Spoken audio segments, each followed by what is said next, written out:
recevoir chez vous, chers internautes.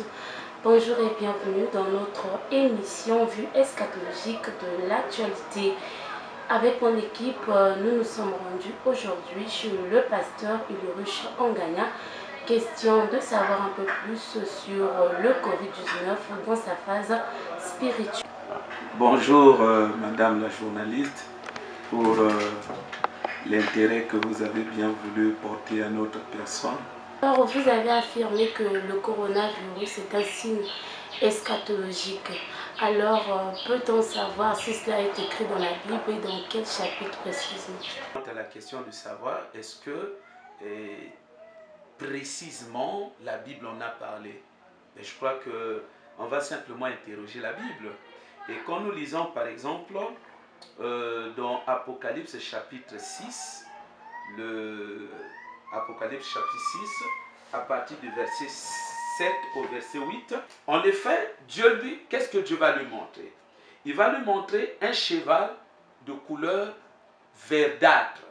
Donc quand on parle du cheval, le cheval ici, c'est déjà, ça représente même cette épidémie. C'est une maladie qui est spirituelle. Il faut simplement considérer l'aspect de la couleur de ce cheval. On dit que c'est un cheval de couleur verdâtre. Ici, la couleur n'est pas donnée de façon fantaisiste. Étymologiquement, verdâtre, c'est-à-dire, vous prenez le terme là en grec, vous l'amenez directement sans ménagement en français, ça donne lieu à chlorophylle. Le cheval verdâtre, c'est simplement cette épidémie qui allait évidemment entraîner beaucoup de gens à la mort. Que nous sommes encore à la phase d'une pandémie, j'allais dire d'une pandémie qui annonce la vraie qui viendra en son temps à une certaine époque. Donc ici nous sommes encore dans, si vous voulez, dans une dimension toujours du prophétique, dans une certaine dispensation, voyez-vous, de transcendance, c'est-à-dire une dimension prophétique qui renferme encore une autre dimension prophétique. Seulement ce médicament, même qu'on a déjà retiré sur le marché, et donc qui vient comme créer une certaine musicalité, chlorophylle, chloroquine, et comme si cela ne suffisait pas, le nom de la maladie aussi va être donné, on va donner le nom coronavirus. Il y a cette corrélation, et bien c'est simple, parce que toutes ces choses-là sont liées au cheval, verdâtre qui est chlorophylle. C'est le prélude de l'accomplissement de la grande épidémie, grande pandémie qui est à venir. Un signe précurseur, c'est un avertissement d'essence. Mais dans le langage divin, dans le langage eschatologique, nous disons que Dieu a frappé la Chine. La Chine, ça représente la demeure de Satan. C'est là où Satan actuellement se trouve logé. Le dragon incarne la présence du diable.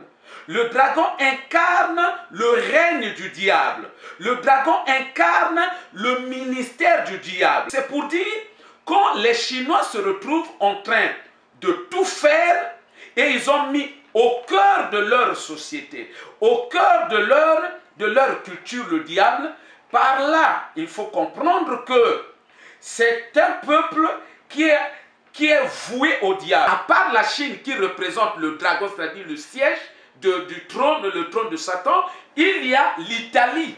L'Italie qui constitue finalement le siège d'un futur leader politique mondial, un grand dictateur que le diable est en train de préparer. Voilà pourquoi vous allez remarquer que quand Dieu frappe, il frappe d'abord la Chine, qui est la tête, et puis il frappe en second lieu, et alors avec beaucoup de force au niveau de l'Italie, parce que c'est l'Italie, non seulement, vous allez remarquer qu'il n'y a pas que non seulement l'Italie, il y a une bonne partie de l'Union européenne, parce que ce leader, n'est-ce pas, mondial, quand il va arriver, il va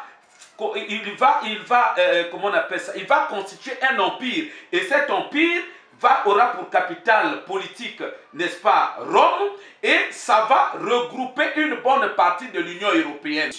Et il y a des gens qui se posent la question, qui se demandent, qui se posent des questions sur l'avenir de l'Afrique. Mais laissez-moi vous dire, selon la prophétie, l'Afrique ne va pas subir de plein fouet cette pandémie. La prophétie, c'est la Chine qui est Gog, qui sera grandement frappée, et l'Afrique qui est Magog va juste prendre quelques éclats du coup. Qui est à la base, parce qu'il sait qu'il y a une troisième guerre mondiale qui va se passer en Israël. Actuellement, c'est une véritable poudrière. Vous voyez, n'est-ce pas, la Russie qui de très loin, qui vient, n'est-ce pas, parrainer un certain nombre de pays au niveau de la Syrie. C'est pas anodin. Anodin, madame, il faut comprendre que c'est Gog qui est vraiment à l'œuvre, et la vocation de Gog, c'est réunir toutes les nations pour aller combattre le Christ. Et donc, l'Afrique ici occupe la place, n'est-ce pas? L'Afrique a une valeur où ça admet l'interprétation de Magog. Ça occupe la place de Magog. Et selon la prophétie, Magog n'est pas directement, frontalement frappé. Celui qui est frappé, c'est Gog. Et Magog va prendre juste l'éclat. Et ces choses arrivent parce que Dieu veut régler les comptes avec ceux qui sont rebelles, ceux-là qui mènent une vie aux antipodes par rapport à sa volonté.